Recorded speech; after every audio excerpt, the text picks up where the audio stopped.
കേരളത്തിനകത്തും പുറത്തും ഏറ്റവും ജനശ്രദ്ധയെ ആകർഷിച്ച ഉത്സവങ്ങളിലൊന്നാണ് തൃശൂർ പൂരം. കൊച്ചി രാജാവായിരുന്ന ശക്തൻ തമ്പുരാൻ തുടക്കം കുറിച്ച തൃശൂർ പൂരത്തിന് ഏകദേശം 200 വർഷത്തെ പാരമ്പര്യമാണ് കണക്കാക്കുന്നത്. പൂരം കാണുവാനായി വിദേശ സഞ്ചാരികളടക്കം ധാരാളം ആളുകൾ വർഷം തോറും തൃശൂരിലെത്താറുണ്ട്. മേടമാസത്തിലെ പൂരം നക്ഷത്രത്തിലാണ് തൃശൂർ പൂരം ആഘോഷിക്കുന്നത്. പൂരത്തിന്റെ മുഖ്യ പങ്കാളിത്തം തിരുവമ്പാടി പാറമേക്കാവ് ക്ഷേത്രങ്ങൾക്കാണ്. തിരുവമ്പാടി പാറമേക്കാവ് ക്ഷേത്രങ്ങളിലെ ഭഗവതിമാരാണ് തൃശൂർ പൂരത്തിൽ പങ്കെടുക്കുന്നതായി സങ്കല്പിക്കപ്പെടുന്നത്. തിരുവമ്പാടി ശ്രീകൃഷ്ണസ്വാമി ക്ഷേത്രത്തിലെ മുഖ്യ പ്രതിഷ്ഠകളിലൊന്നായ ബാലികാഭാവത്തിലുള്ള ബാലഭദ്രകാളിയാണ് പൂരത്തിന് പങ്കെടുക്കുന്ന ഒരു ഭഗവതി. 8 ചെറുപൂരങ്ങൾ കൂടി അടങ്ങുന്നതാണ് തൃശൂർ പൂരമെങ്കിലും മുഖ്യ പങ്കാളികളായ തിരുവമ്പാടി പാറമേക്കാവ് ദേവസ്വങ്ങൾക്ക് മാത്രമായി ചില അവകാശങ്ങളുണ്ട്. വടക്കുംനാഥ ക്ഷേത്രത്തിന്റെ ചുറ്റുമുള്ള വഴിയിൽ ഇവർക്കേ അവകാശമുള്ളൂ. പൂരത്തോടനുബന്ധിച്ചുള്ള വെടിക്കെട്ടും കുടമാറ്റവും ഈ 2 കൂട്ടരുടെയും മാത്രം അവകാശങ്ങളാണ്. പൂരത്തിലെ പ്രധാന ചടങ്ങുകളായ ഇലഞ്ഞിത്തറമേളം, തെക്കോട്ടിറക്കം, കുടമാറ്റം തുടങ്ങിയവയൊക്കെ വടക്കുംനാഥന്റെ ക്ഷേത്ര പരിസരത്ത് തന്നെയാണ് അരങ്ങേറുന്നത്. സമയക്രമമനുസരിച്ച് മുഖ്യ വിഭാഗങ്ങൾക്കും വളരെ മുമ്പേ തന്നെ നടക്കുന്ന ചെറുപൂരങ്ങളുടെ എഴുന്നള്ളിപ്പോടെയാണ് പ്രധാന ദിവസത്തെ പൂരാഘോഷങ്ങൾക്ക് അരങ്ങൊരുങ്ങുന്നത്. രാവിലെ 6:30 വടക്കുംനാഥന്റെ മുമ്പിലെത്തി വണങ്ങുന്ന കണിമംഗലം ശാസ്താവാണ് പൂരത്തിൽ പങ്കെടുക്കാൻ ആദ്യം എത്തുന്നത്.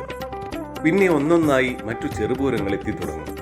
കാരമുക്ക് ഭഗവതി, ചൂരക്കോട്ടുകാവ് ഭഗവതി, നെയ്തലക്കാവ് ഭഗവതി, ലാലൂർ ഭഗവതി, പനക്കേപ്പിള്ളി ശാസ്താവ്, അയ്യന്തോൾ കാർത്യായനി ഭഗവതി, ചെമ്പൂക്കാവ് ഭഗവതി എന്നീ 8 ക്ഷേത്രങ്ങളിലെ ദേവീദേവന്മാരാണ് ചെറുപൂരം അവതരിപ്പിക്കുന്നത്.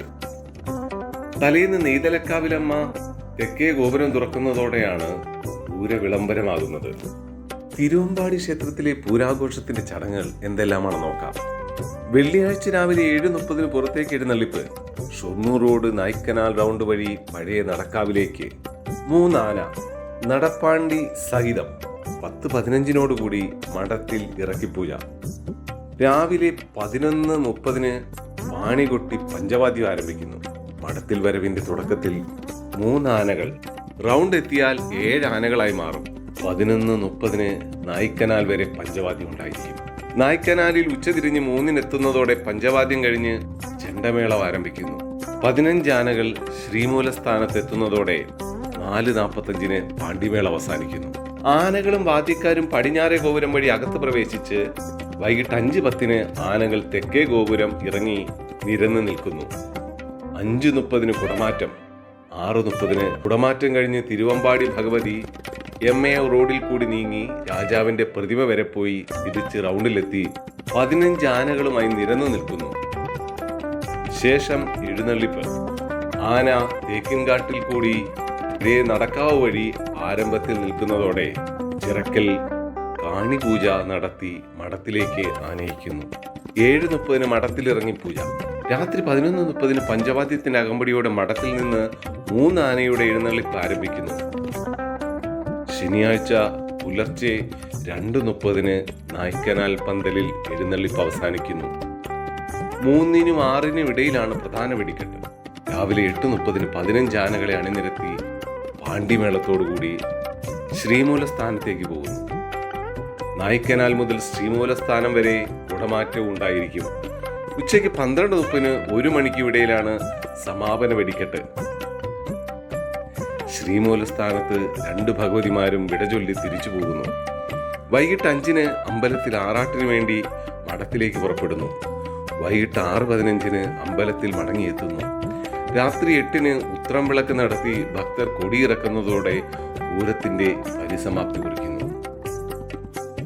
ഇനി പാറമേക്കാവ് ഭഗവതി ക്ഷേത്രത്തിലെ ചടങ്ങുകളിലും കൂടെ അറിയുമ്പോഴാണ് പൂരത്തിന്റെ ഏകദേശ രൂപം നമ്മുടെ മനസ്സിലെത്തുന്നത്. പൂരക്കൊടിയേറ്റത്തിന് ശേഷം ഭഗവതി നേരിട്ട് എല്ലാ ദേശങ്ങളിലും എഴുന്നള്ളി ദോഷങ്ങളെയും ദുരിതങ്ങളെയും അകറ്റി ഭക്തജനങ്ങൾക്ക് അനുഗ്രഹം നൽകുന്നു എന്നാണ് സങ്കല്പം.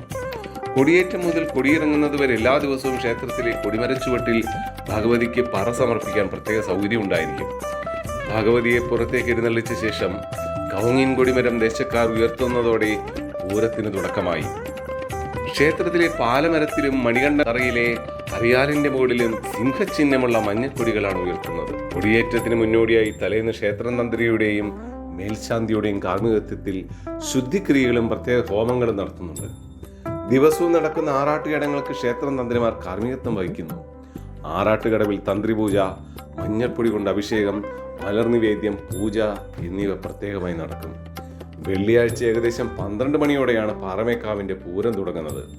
പൂരത്തിൽ പങ്കുചേരുവാനായി 15 ആനകളുടെ അകമ്പടിയോടെ സർവാലങ്കാര വിഭൂഷിതയായി പാറമേക്കാവ് ഭഗവതി എഴുന്നള്ളുന്നു.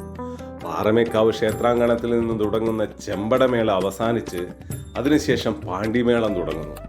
ഇതിനോടൊപ്പം ചെറിയ തോതിലുള്ള ഒരു കുടമാറ്റവും നടക്കുന്നു. പാണ്ടിമേളം ഒരു കലാശം കഴിഞ്ഞ് എഴുന്നള്ളത്ത് വടക്കുനാഥൻ ക്ഷേത്രത്തിൽ പ്രവേശിക്കുന്നു. 2 കലാശം കഴിഞ്ഞ് ഇലഞ്ഞിത്തറയിലെത്തുന്നു. പിന്നീടാണ് പ്രസിദ്ധമായ ഇലഞ്ഞിത്തറ മേളം. 4 മണിക്കൂർ നീണ്ടു നിൽക്കുന്ന പാണ്ഡിമേളത്തിൽ വാദ്യകലാരംഗത്തെ കുലപതികളാണ് പങ്കെടുക്കാറ്.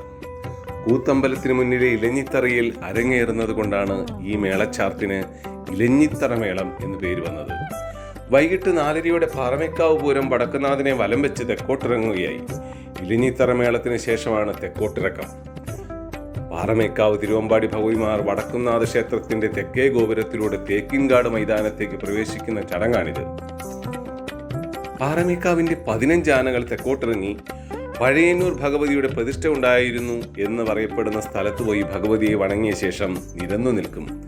തിരുവമ്പാടി വിഭാഗം തെക്കേ ഗോപുരത്തിലൂടെ ഇറങ്ങി പാറമേക്കാവ് വിഭാഗത്തിന്റെ മുഖാമുഖം നിൽക്കുന്നതോടെ കുടമാറ്റം തുടങ്ങുകയായി.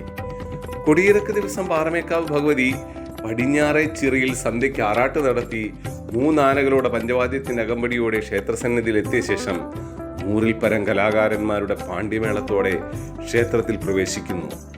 7 പ്രദക്ഷിണം ചെയ്ത് ഇറക്കി എഴുന്നള്ളിച്ച് അവസാനിക്കുകയും ആന കൊടിമരം ഇളക്കി മാറ്റുകയും ചെയ്യുന്നതോടെ പൂരച്ചടങ്ങുകൾ അവസാനിക്കുന്നു. 2 ഭഗവതിമാരുടെയും ചടങ്ങുകളിലൂടെ പൂരം ഏതാണ്ടൊക്കെ മുഴുവനായി.